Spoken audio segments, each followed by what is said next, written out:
and welcome you, Brent, to share your webinar. All right, thank you so much. I really appreciate the welcome and introduction. So I think my main role is chair of behavioral and health sciences at IWU, Indiana Wesleyan University, but I live in Kansas City. So I'm on the Liberty side, and I grew up in Olathe. So I'm used to being in Kansas City. I'm terrible with directions, so I'll still get lost, but I love Kansas City, and I think people get confused when they hear that I work for Indiana Wesleyan. So I do get out there a few times a year, but more importantly than my academic background, I love the work that I do. I'm able to supervise clinically at Pleasant Valley Counseling Center. I've been doing counselor education since 2012. And I did start Neural Pathways Learning Center in Liberty in 2021 following the pandemic, and just have really enjoyed working with kids in that capacity of diagnosing specific learning disorders, particularly dyslexia, and do ADHD testing. So I am going to be talking about ADHD through the lifespan, and I imagine you're here for a multitude of reasons. And that's probably the hardest part about putting one of these talks on, is because there are people that are coming here from all different backgrounds and knowledge about ADHD. Let me just start by telling you a little bit about myself. I won't spend too long on this, but I think my most important roles are a father and husband. I've been married for over 20 years to my wife. And Mia is my firstborn daughter. She's a freshman at a university in Indiana. We did have a second child, Marley, who passed away to brain cancer at 3.5. She fought the disease for about 2 years before passing away. Our son Micah is 12 years old, and Micah was diagnosed with dyslexia at the age of 6 and ADHD about a year later. So I have personal and professional interest in the topic of attention, focus, and impulsivity. So we're going to approach this topic academically and anecdotally, I guess you could say, with my experience as a clinician and parent. So let me move on to the next slide. Most presentations have an outline for the talk. So I'll stay closely aligned to the program description and not try to stray too far off away from the topic. But I thought the best way, instead of having like learning objectives, we would just use like this matrix for understanding. And essentially what I've done is laid out the slides. Hopefully you can still see my screen. The box isn't outlined, but hopefully you can still see my screen there. Um, I've highlighted challenges, interventions, implications for the stages of childhood, adolescence, adulthood, and then given some considerations for older adulthood. So the matrix also helped keep me accountable when I was designing the PowerPoint slides as well. So again, as I said, the most concerning thing to me is making sure that I meet the needs of the audience, those of you attending. So if things seem too basic, hold on. You can reframe it as a refresher, I guess. If it seems too complicated, please write down your questions. Like it was said in the introduction, I'm going to do my best to monitor the chat so that if the panelist and host can make comments, if those come up for my host, who can post those in the chat, and then I can take those. But I love interaction. Working online, I get to talk in my This is my basement. I get to talk in my basement quite often to an audience of what seems like nobody. And so I miss the nonverbal and verbal cues that you get through being able to do presentations this way. So I wanted to start off, even before we start talking about childhood and ADHD, for those of you who are clinicians, these are really important factors of prenatal factors for attention and hyperactive related issues. I think as a clinician, you may get the sense that some parents will come to you with children and say, here's my child, here's the handoff, fix him or her. Do your job. But I think we need to pay close attention to family systems and risk factors as well. So mental health care for children is and should be a collaborative approach that involves parents and other caregivers. So questions that I like to ask as a clinician are, tell me about your pregnancy, or what was your pregnancy like? And I think it's really important on this particular point not to burden mom with guilt or shame surrounding prenatal care. That's not the point of what we're doing here. One has to be sensitive about these prenatal factors. The open-ended question about pregnancy really opens the door for mom to share about these different variables that you see on the screen, and they don't necessarily need to be viewed as a checklist or trigger for a person. I've got a really personal example to go along with this. My wife was pregnant with our son when our second daughter passed away. There was a tremendous amount of stress on her life because of all of the things that were going on with our daughter, but my son was in utero at the time. And I think it's possible that someone who's ignorant could lead her to feel unnecessary guilt about her level of stress during that time. But you need to keep in mind that we're talking about risk factors here, not causation.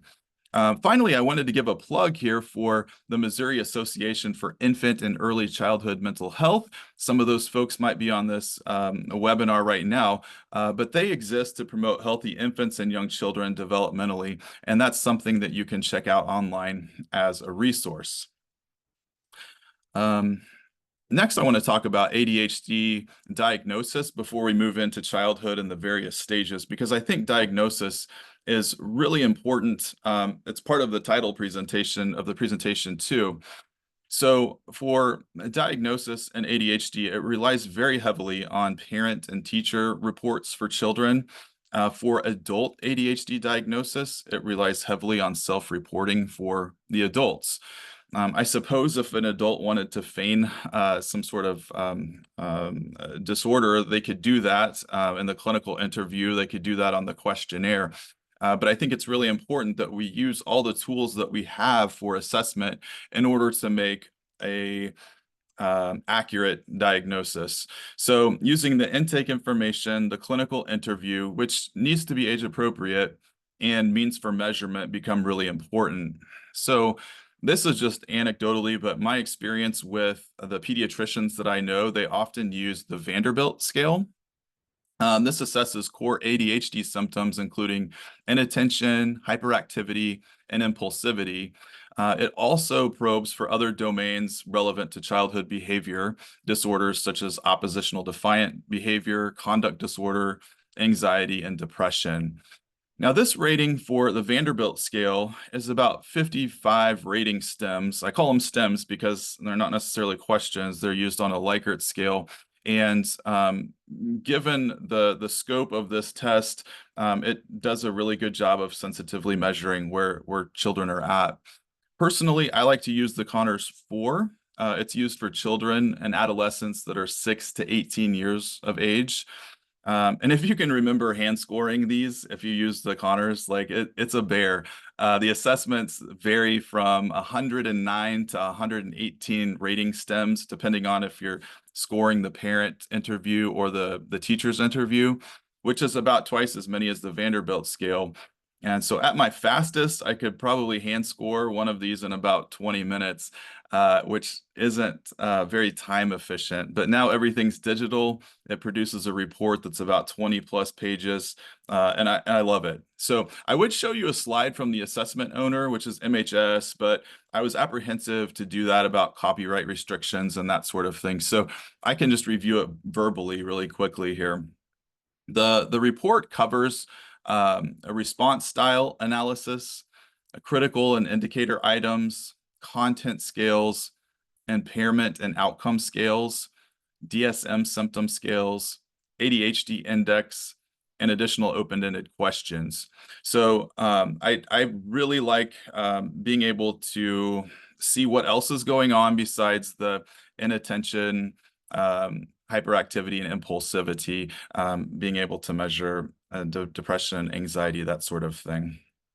So Conners adult, for adults, Conners has a scale too. It's called the Conners Adult ADHD Rating Scales, and it looks at inattention memory problems, hyperactivity, restlessness, impulsivity, emotional ability, and problems with self-concept.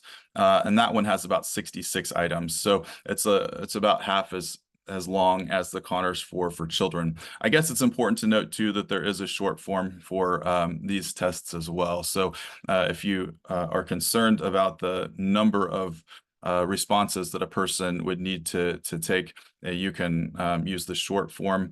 Also, it's really nice because when it's done electronically, you know how long the participant, whoever's scoring or rating the scale, spends on each item. So you can tell if a teacher or parent rushes through the assessment or if they take their time and they're thoughtful about the assessment. So I listed the content scales there because, again, I think they're really helpful. One of the things that I mentioned before the presentation started, before we came online here, is that I do totally miss not having the interaction between audience and myself. So if you do have any questions, please put them in the chat, and then I'll ask that the person who's moderating can put them into the chat, and I'll keep an eye on it. I'd love to be able to answer questions as we go along, and maybe navigate that together so it feels like more of a conversational type of a feel. So I guess there's probably some questions about what operationally defines childhood. I didn't want to get stuck too far in the weeds with that question. I mean, it's very contextual, right? You could be talking about medical, psychological, or legal issues, but I'm operationally defining childhood as ages roughly 6 to 12 here.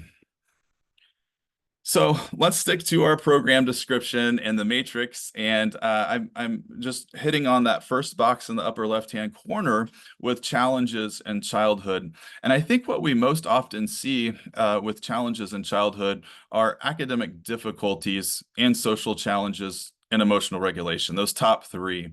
So what does that look like? Yeah, can you enter it in the chat? Oh, let me see if I can. I'm sorry, Oh, no, I can see everyone now. Okay, I okay, think so. good. I think I've entered the one that everyone's in. I'm just Perfect. trying to make sure our chat's working. No, that's beautiful. Thank you so much. I think with academic difficulties, we often see trouble focusing on schoolwork, difficulty following instructions, and maybe even inconsistent performance. So IEPs do make allowances for ADHD when it impacts academic performance. I think oftentimes for individuals who are diagnosed with ADHD, particularly the hyperactive part and the inattentive part, really, multi-step instructions tend to be challenging. So I can use this example as a parent of a child diagnosed with ADHD of like going upstairs, brush your teeth, and put on your PJs. Somewhere in the equation, things get lost. This also blends with executive functioning issues as well, but it significantly impacts academics. So it's one thing if it happens at home and my son isn't going upstairs and doing the things that he's told. I end up hearing him jumping upstairs eventually, and not doing those things. But academically, it can be very challenging because if you're told to do multiple things at one time, it looks like one is being obstinate, or maybe the action gets misinterpreted for a behavioral issue. But really, it's just an issue with trying to navigate the situation and remembering what you're once supposed to do. So some of the social challenges involved are impulsive behavior affecting peer relationships, such as interrupting during conversations, difficulty reading social cues, and maybe even potential isolation. I see this sometimes in kids where they give up or maybe even show less effort. And it really makes me think about learned helplessness over time through a behavioral lens. Maybe one doesn't show up socially because they are aware of past experience and that's shaped their behavior for future interaction. Emotional regulation, consider the types of ADHD here. We've got inattentive, hyperactive, and combined types, but emotional dysregulation is seen more with the hyperactive and combined types. And you can see mood swings and frustrations, also sometimes difficulty with managing anger. A wise supervisor once told me long ago that anger never walks alone. And, I think that sometimes these things can manifest, symptoms can manifest as anger when really there's something else going on. So again, just notice how these top three academic, social, and emotional changes, we see those in childhood and how they play out in this particular developmental stage. Um, let's see, there's behavior problems, hyperactivity and restlessness. And I think I would be remiss if I didn't talk about even cultural expectations at this phase. So I think about the way that we've sort of defined ADHD, we've reified it, we've put a definition to it, and then the way that school is structured, it's not always amenable for the way that kids are designed to move and play. And my son, who's in sixth grade, does not have recess. He's at a private school. And I just think about the importance of being able to move your body at this stage. And so that you think about the behavioral problems, but also think about the lack of outputs or outlets that some kids have to be able to move around. So at the end of this slide, I'll go to the questions here or the chat. I think that the impact on family dynamics is important. So again, that handoff between parent or caregiver and therapist can be really challenging because it's oftentimes not oftentimes it's always a systems issue too. It impacts the family dynamics. There's increased stress often for parents and siblings. There's a need for more structured home environment. And oftentimes that structure leads to a sense of safety. There's also potential strain on parent-child relationships.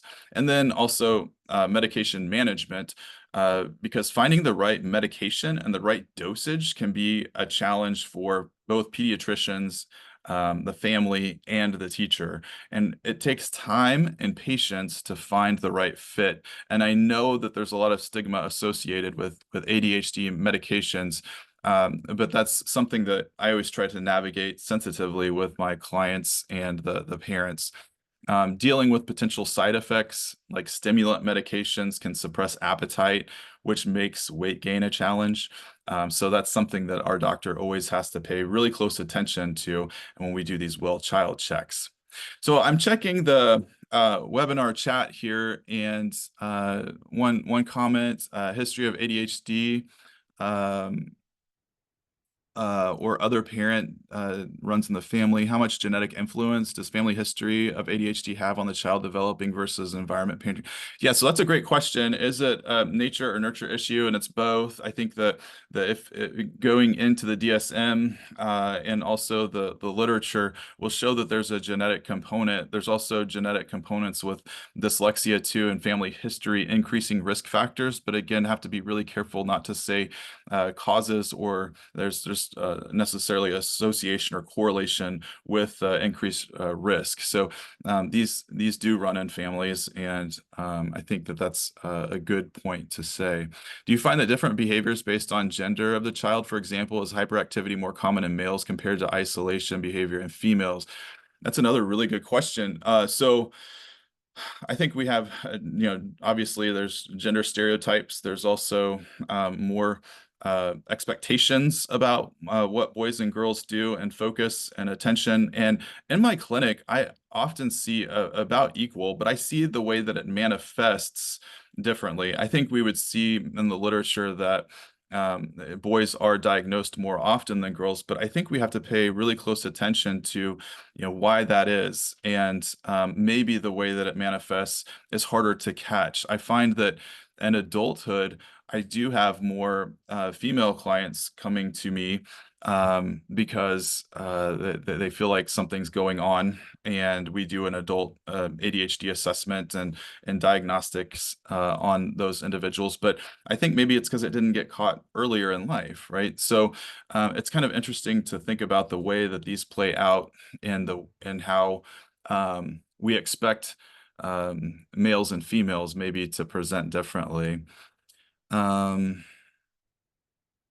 Let's see. My son is 10. The chat moves, so I've got to be quick. My son is 10, diagnosed with ADHD, but there's certain characteristics and behaviors that make me question if he could also be on the spectrum, possibly. And yes, those are two totally different tests, a totally different training too, to test for autism. And oftentimes the ADOS is used to treat autism or to diagnose autism, and other clinical interviews and information gathering. So that would be important to go see a specialist on that. Can you expand on how you sort out between ADHD, autism, MDD, and GAD, some combination different conditions that have so much symptom overlap? Yes. So with major depressive disorder and general anxiety disorder, those show up in the Conners as well. So I think you get a really good clinical presentation by doing a thorough assessment, whether you're using the Vanderbilt or the Conners, that give you some indication simultaneously while you're testing for ADHD, that you understand if anxiety, to what degree anxiety and depression are presenting with the child. And there is a strong overlap between those conditions as well. So I think that becomes a good question for treatment providers is how do you tackle multiple symptoms or conditions, which actually end up becoming constellation of symptoms or clusters of symptoms in the treatment that you do. So I would think sorting that out through a treatment plan becomes really important, and being organized with the goals that you're working on with your client collaboratively, that you're hitting the things that are most pressing for the client, but also in an order that makes sense. You don't want to overwhelm the client. And like for example, if you were doing some behavioral coaching with someone who has ADHD and anxiety, I wouldn't want to um, heighten the anxiety surrounding some of the tips that I'm giving or some of the structure that I'm providing. So maybe it looks like treating some of the anxiety symptoms first. So these are all awesome questions and comments. I'm glad if you're commenting too, that's really helpful as well. I'm going to keep moving just for the sake of time. And then we have plenty of material to work with at the end, which is incredible. I love it. So another sort of organization or association that I want to give a shout out to is ADHD KC. Children's and Adults with Attention Deficit Hyperactivity Disorder is CHAD. They're the nation's leading nonprofit organization serving people affected by ADHD, and they provide programming and support at the local level. So feel free to reach out to those folks, get involved. They have people that spend a lot of time, money, energy, resources to help individuals and families that are impacted by ADHD, and they do wonderful things. So one of the things that I have for interventions here is behavioral therapy. And I think parent training and behavior management can be really, really helpful. I have to say, this was really highlighted to me in a case presentation that I did with a student in supervision earlier this week. You really need to have parent buy-in for, obviously, for behavioral therapy or for parent training, but specifically as an umbrella for behavioral therapy as well. An example of this is this student's client had a mom bring a daughter in for ADHD symptoms and helping the child with the symptoms. Mom and child both reported that dad, who is divorced from mom, does not want to have any part of therapy and also gets angry or impatient at some of the ADHD symptoms. And so it becomes really hard when you're thinking about behavioral therapy and only seeing a client once a week, if you're lucky, to then be able to implement some of these strategies in week-to-week management. So I would say that buy-in is really important, just as a preface to this. But positive reinforcement techniques can be very helpful. Consistent discipline strategies is also useful. And I think that consistency is key. A lot of issues that I see in my clinic occur or not, I shouldn't say occur, but they're exacerbated because there are inconsistent discipline strategies and inconsistent rules. And sometimes in households that are separate, they have inconsistent discipline strategies, and it becomes difficult for not only for me, but obviously for the client, right? To be able to know what to expect. Establishing routines is important, and also environmental modifications become important with behavioral therapy as well. So classroom behavior management techniques, that can look like for us, where we're at with our child who's diagnosed with ADHD, is seating arrangements at school is important, making sure that he's up front or where the teacher can get to him if they need to. Also making sure that they have desk partners, that his desk partner is somebody who's responsible. Clearly, you don't want to put two kids together that have inattention or hyperactive tendencies. That will just make the problem worse. But if he's paired up with somebody who can help him along the way, he also learns social relationship skills from those relationships of people sitting next to him as well. So that can be useful. But having clear rules and expectations in the classroom, taking tasks like we talked about earlier, those multi-step instructions and breaking them into smaller steps is good. And then this is also a good one too, but having communication or some nonverbal cues or signals to redirect attention. It's almost like teachers and students can have a language of their own individually where they're communicating with each other without the rest of the class knowing, which is kind of unique, I guess. But if a child puts their water bottle upside down on their desk, for example, on the corner, that could message or send a signal to the teacher that they're having a hard time sitting still. Maybe they need to take a break or something along those lines. Teachers can also signal students without having to call them out all the time as well. And then simply under this bullet would be social skills training. Medications, so there's stimulants and non-stimulants. Again, one of the issues associated with stimulant medication can be appetite suppressant. Methylphenidine and amphetamines are examples of stimulants. Guanfacine would be an example of a non-stimulant. Educational interventions such as IEPs or 504 plans for accommodations can be very helpful for students diagnosed with ADHD. So I think that there may be a common misconception about IEPs that they relate specifically to academics only, but IEPs can be used for individuals diagnosed with ADHD when we show that it's impacting their educational and academic performance. So it's not an automatic. So it's not like if you have the ADHD diagnosis from a pediatrician or a therapist, you're going to get an IEP, but there is a clause in there that if it's affecting academic performance, IEPs can be issued for that. At least in Missouri, that's the area that I'm in. So organizational skills training, time management techniques can be really helpful for kids. Task prioritizations and using of planners and reminders. CBT, clearly the literature shows helps children develop coping strategies. And then it can also help address negative thought patterns.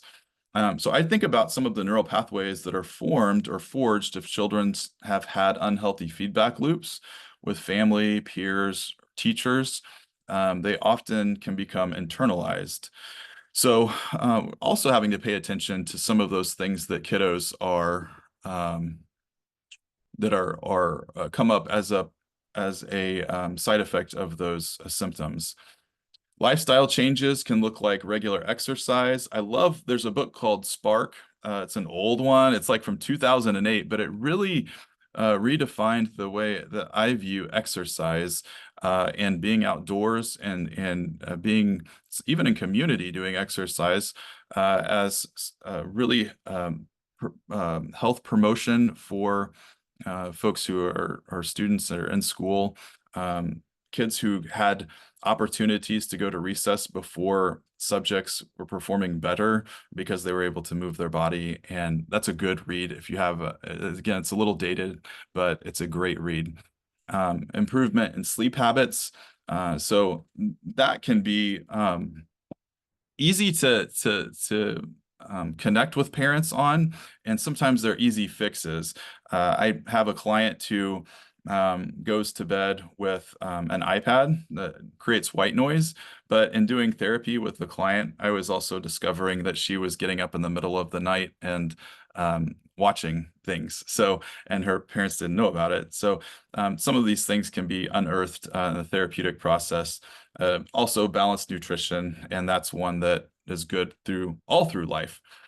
Mindfulness is something that we don't talk about often with kids, and I think we should. At least you have to understand, I did my master's program like over 20 years ago and clinical psych, and it looked a lot different back then. I think folks, especially through the 2000s and 2010s, have adopted more and more of the mindfulness techniques and understand the benefits of mindfulness. But children have an incredible capacity to do mindfulness. And I think that we need to leverage that. Sometimes I think if I had more training in mindfulness as a child, I would be really different in some of my later stages in adolescence and adulthood. So mindfulness is helpful. A couple others that I have up here in my notes are family therapy, which improves family dynamics and communication. And then also I went through a phase of using biofeedback in my clinic. And biofeedback was something that was offered some time ago at Children's Mercy Hospital in the gut clinic. That you oftentimes see kids that have anxiety or presenting problems where their sympathetic nervous system is ramped up that affects gut issues. And so one of my mentors in biofeedback used to be a nurse at Children's Mercy, and she did biofeedback in the gut clinic. So just kind of a side note on that.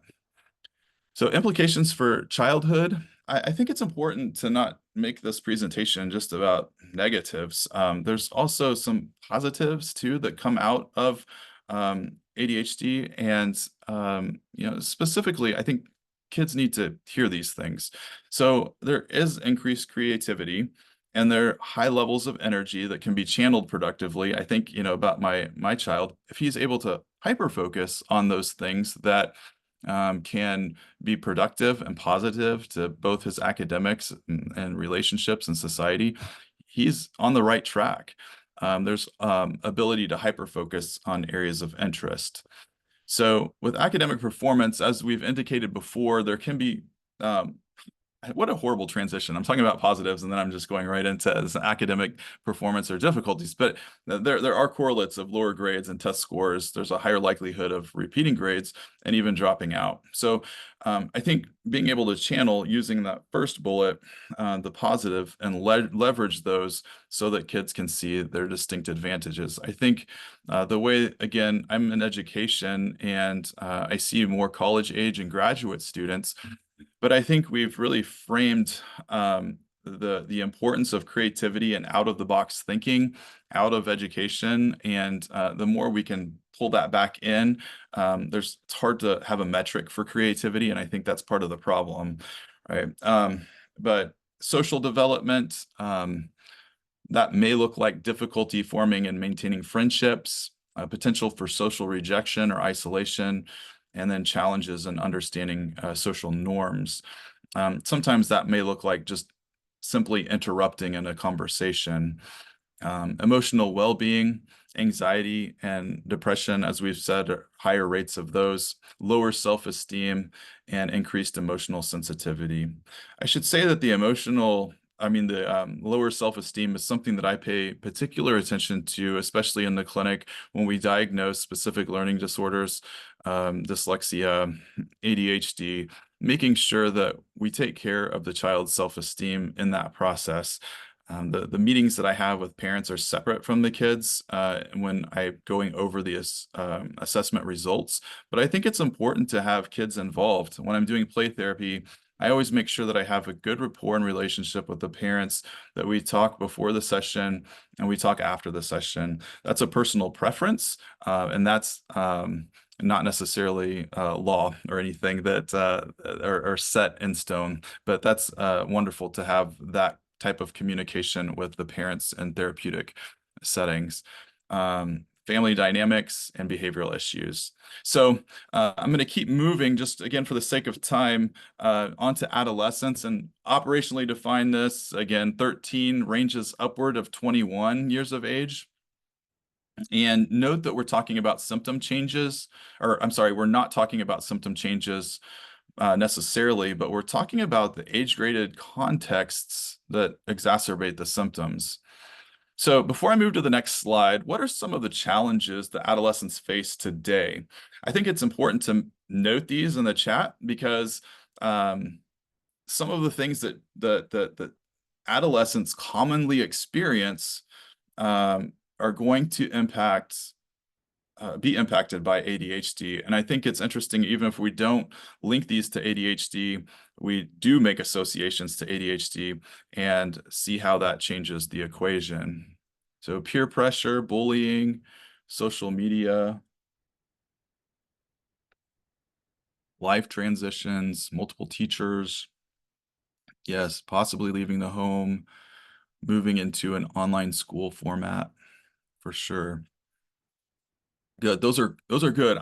These are some of the ones that I came up with. And again, these can be generalized, but then thinking about this is the crux of the presentation, really, thinking about how ADHD symptoms, they're still couched as the same between child and adolescence, but the context changed so differently that the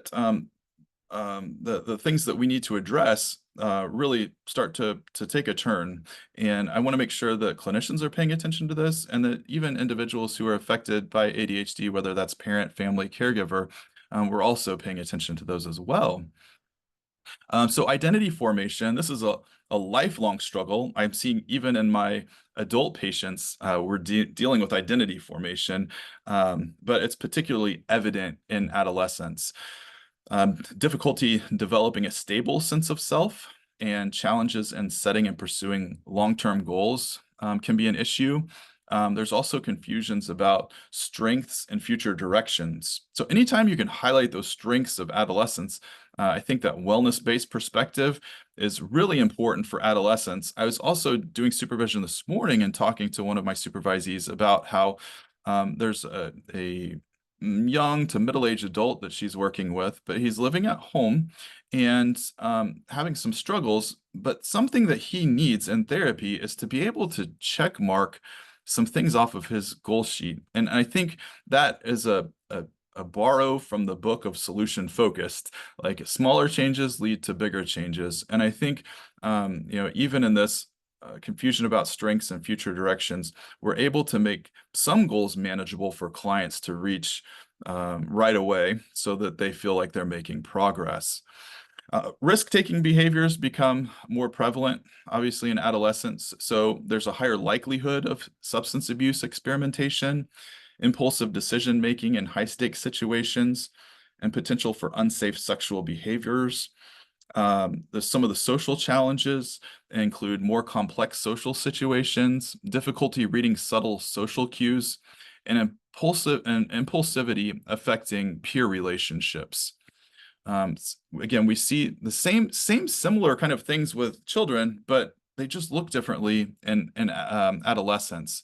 Academic struggles, I see kids who are older and adolescents who are still in sports have a higher demand on them while they're in the sports in that context of doing sporting events, because there's more expectation out of them. The intensity tends to increase between childhood and adolescence, and it can be a lot more demanding. So being able to manage academics with sports is something that kids need to offload about that. And so making space to talk about it becomes important. Family conflicts, increased tension with parents over responsibilities, difficulty adhering to household rules and expectations, and struggles for independence versus need for support. With technology management, I don't know if you've read the book, The Anxious Generation or not by Jonathan Haidt, but it is a great read. And even though we're not necessarily talking about anxiety this afternoon, it still has a lot to do with ADHD and attention span. And there's some overlap between when smartphones really came about in 2010, and as the book states, there's like a hockey stick formation on a graph line where the numbers just shoot through the roof with anxiety. But just think about how this changes the neural pathways for attention and focus, and kids just swipe. And then excessive screen time and social media use is a contributor to that. So as a parent, setting maybe guidelines or regulating online activities becomes something that we pay more attention to, and potential for cyber addiction. Transition planning. Oh, and that also brings up, we're talking about male-female differences. That also brings up. No, this is great, and he goes to math tutoring across the street at 1, so he had lunch, and then he's taken just, like, 20-minute break, and then he'll head across the street, so it's actually great. It's perfect timing. Yeah. Yes. Oh, man, and she's awesome. Yeah, seriously. Yes. At the beginning of the presentation, my daughter just went to college, and being a freshman there, it's going to look as someone who's diagnosed with ADHD. So that is something that I want to make sure that I set my son up for success in being able to transition plan about the skills he needs in order to live independently successfully. And then finally, emotional regulation. We see mood swings, irritability, low self-esteem, self-doubt, and increased risk of anxiety and depression. So emotional regulation is something that co-occurring, I think, is important to think about. One of the things that I talk about in polyvagal theory, it's a quote by Deb Dana, and it says, if you could think your way out of trauma, you would have done it already. And I think that is a really important quote. If you could think yourself or think your way out of trauma, you would have done it already. I think the same thing about ADHD too. Cognitive strategies are important with ADHD. However, if you could just think your way out of it and that would be the solution, that would be an easy fix. It's much more difficult than that. And I think that that perspective helps parents and caregivers to be more patient with their children as they're struggling with things. We do homeschooling at our house Tuesdays and Thursdays. Our child goes to school Monday, Wednesday, Friday. And just seeing how our son needs to be redirected in one-on-one settings, I can only imagine how much worse or harder that becomes for the teacher to do that. So I think that there's the cognitive piece, the behavioral piece, but also there's just an underlying sense of understanding that needs to happen with parents and caregivers, and we can do that through psychoeducation with the families that we work with. So on to medication management. Obviously, meds need to be adjusted as kids grow and their metabolisms change. So due to the rapid increase in growth during adolescence, medicine dosage becomes a priority for monitoring, regular monitoring for not only effectiveness, but also side effects. And we see CBT here again, but teaching coping strategies for academic and social challenges. Again, I think it's important to write these down when you're working with clients. I like to do it collaboratively, to be able to use a blank sheet of paper and a pen, write things down collaboratively with your clients, but then also share that with parents as it's appropriate. Again, we're moving into adolescence, so kids need to be more independent, and you're probably seeing less of the parents if you're a clinician doing therapy with clients. So it's important to be able to send deliverables home, I think, with adolescents. So I like to keep a copy for myself and the notes, and then also give one to the client that I'm working with so that they can take those coping strategies and techniques home to use. Addressing negative thought patterns and self-esteem issues. Again, we see this in adolescents. Executive function coaching, adolescents might receive, I think, less grace than children when they have executive functioning issues, because I think there's this assumption that students should get it, quote unquote, get it by now. Like, you should know what you should be doing. So executive functioning coaching, if a student is recently diagnosed with this and they weren't diagnosed in childhood, and they're in adolescence, being able to do the executive coaching, function coaching, is a good idea. So time, that looks like concretely time management and organizational skills, goal setting and prioritization techniques, study skills, and homework management strategies. We're moving into that phase of adolescence again with our son. We're still in the early phase, 6th grade. We still made it a priority to meet with the teachers, and it may be still important in adolescence to advocate for your kids, but maybe be able to do that in a way that you're setting them up to be able to advocate simultaneously for themselves, so that you're not the hovercraft parent in college or work situations where the child needs to be able to move into doing that independently. So academic accommodations I want to think again differently about childhood. Think about the nuances of starting accommodations in adolescence rather than early childhood. I find that kids and adolescents, I still call them kids, but kids and adolescents are more conscientious of what peers think. And so they also are more aware of stigma. As we've moved through time, I've noticed that more awareness has been provided to neurodivergent learners. And I think that there's more acceptance of that, both in social media presence and in schools, but it's still good to be aware of it. Social skills training looks like group therapy, which is harder for younger children to do, but it might focus more on peer interactions. You can also do more creative things that potentially are effective in adolescence, like role-playing exercises for complex social situations. Family therapy looks like improving communication between peers and parents, and strategies for managing increased independence. And then also I have self-advocacy training, which I kind of jumped ahead of myself and already went there.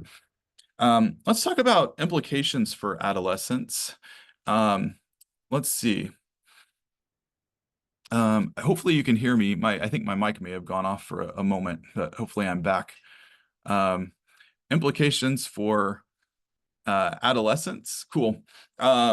Academic performance, and social relationships, transition to adulthood, self-regulation, future planning, and technology use. I think we've kind of covered all of these already, so I don't want to spend too much time, because I really would like to get to adulthood, which I think is commonly not talked about often. And I kind of have an interesting 10 minutes. Okay, I'm gonna just try to keep this. We'll try to finish adulthood in 5 minutes and then move into some questions. But I had an instance where back when my daughter was going through her cancer treatment, I was feeling the effects of major depression. I was clinically depressed, and so rather than have my primary care physician care for the medication, I thought I would go see a psychiatrist, because then I would be sure to be taken care of. So I've been under the care of a psychiatrist for the last 12 years since my daughter was diagnosed and her death. And I went to him a couple years ago and said, I think I have been experiencing a period of my life where I'm going through anxiety. And the psychiatrist gave me about a 9-point answer STEM questionnaire, and I filled that out and gave it back to him. He looked at it and said, I think you have ADHD. And the reason I bring this up is I was like, I don't think I have ADHD. He's like, I think you have ADHD. I think that going back to the diagnosis piece, it's really important that we use effective measurements that are validated and reliable and coordinated with the literature that we use. I don't have ADHD, contrary to what my psychiatrist told me. And I didn't take the medication because I have high blood pressure, and stimulant would just make it that much worse. Went to my primary care physician, and he said, I think you have anxiety. And so I guess that just goes to show that there's differences in medical opinions too. But I think in adulthood, ADHD can commonly be misunderstood. And I have a group here in Liberty of physicians that regularly refer to me for ADHD assessment. And again, I use the CARS assessment for adults. And that gives me a really good, not only data point reference, but also helps me when I want to question more about the symptoms that seem severe. It gives you a good jumping off point for starting conversations, therapeutic conversations about what the individual is going through. So I think, again, the symptoms look similar, but some of the presentation can be different in adulthood, and the way that it affects adults looks a little bit different as well. So I want to talk about career difficulties because I had a patient that I recently, I diagnosed her about 2 years ago, and she came back to me recently and said, that diagnosis made the biggest impact on my life in a positive way. Like, I am functioning so much better having the diagnosis. And I think it speaks into the benefit of having labels. I think that there are negatives associated with labels sometimes, but sometimes labels give us peace of mind as well. So I think this person specifically that came to see me, her most pressing concerns were career difficulty and relationship issues with her partner. And so those are the things that I wanted to highlight in this slide. But even getting on medication was helpful for her, and getting accommodations through HR was helpful for her too. And she's like doing so well. And I just love being able to report success stories.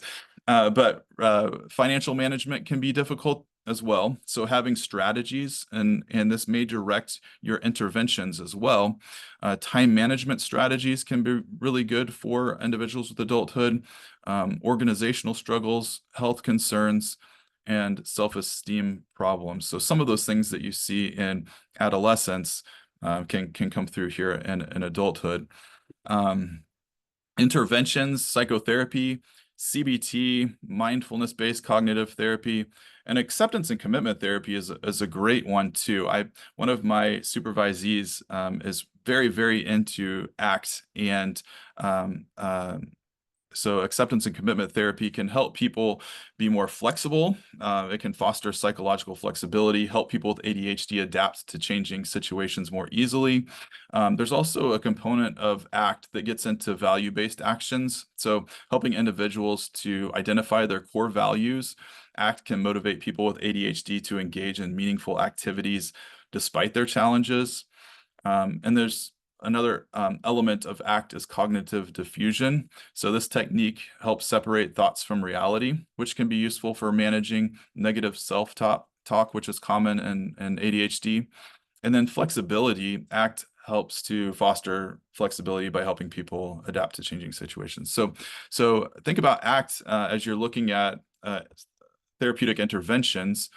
Coaching can be helpful too, specific to career coaching and executive functioning coaching. Life support groups, which again, if we're talking about people who are past age 25, the frontal lobe is fully developed, you've got maybe some more ability to connect to more nuanced situations. Group therapy is a good one. Lifestyle modifications, going back to diet, exercise, sleep, and then couples therapy.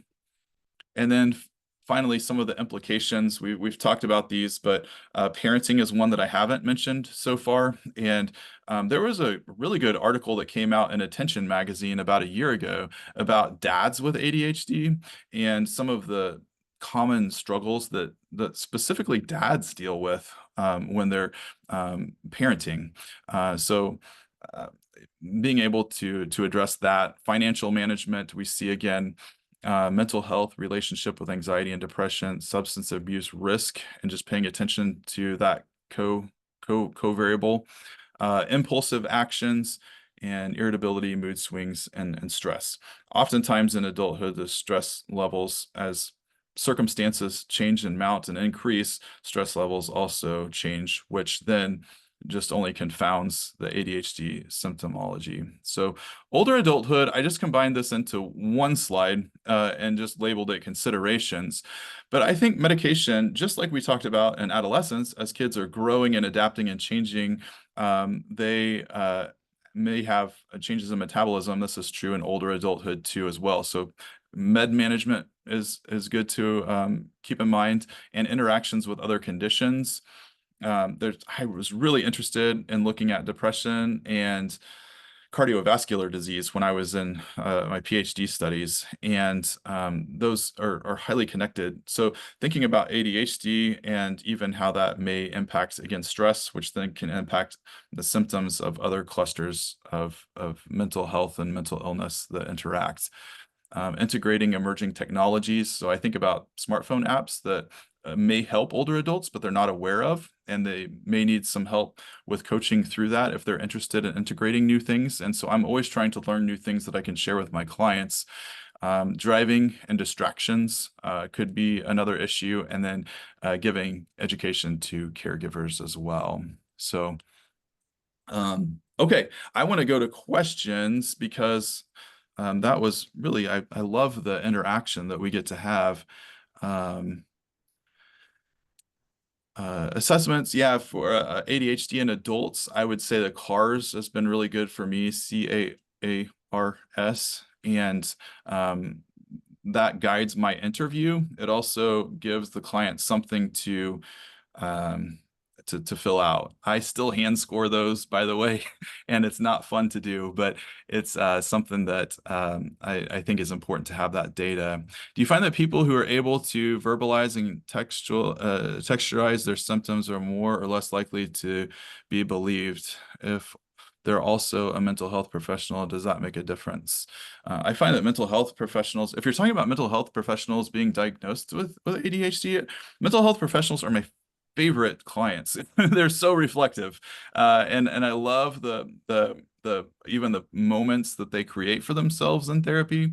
So if you pose a question, or if you are doing a reflection or summary or some other type of therapeutic technique, oftentimes they'll say, "Let me think about that," or just something just popped up. Let me feel that. And so I think that those symptoms are probably more realized in individuals who are mental health professionals. I may have misunderstood the question, hopefully not. Let's see. Do I conduct play therapy with adults as well, or just children? I've heard play therapy can be, yes, play therapy absolutely can be used for adults too. And I think that's a kind of a misnomer that, or not misnomer, but it's just a misunderstanding that play therapy is only used for children. I think there's like a good time and space for it in childhood. Adolescents tend to not like to engage with it, in my experience, but it's still useful for adolescents if you can get them to buy in. And then adults as well. I've also used it with couples. Sand tray with couples is really cool. And I'm not a very, I don't like show my emotions too much, especially in class settings as a student. But when I was a student in play therapy as someone in their mid-30s, I became very emotional during a sand tray therapy session that was conducted between me and a partner who was another, well, as actually a teacher. Everybody paired up as students, and I got paired with the teacher. And so I had this really strong emotional reaction to the sand tray that I created. And here I am, 35 years old. I supposedly should have my stuff together, but we all know that's a journey, right? We're all on this together. Man, I had just a breakdown where I let myself cry. It was a great cry, and it was really healing for me. So I can even say personally, play therapy was helpful for me as an adult.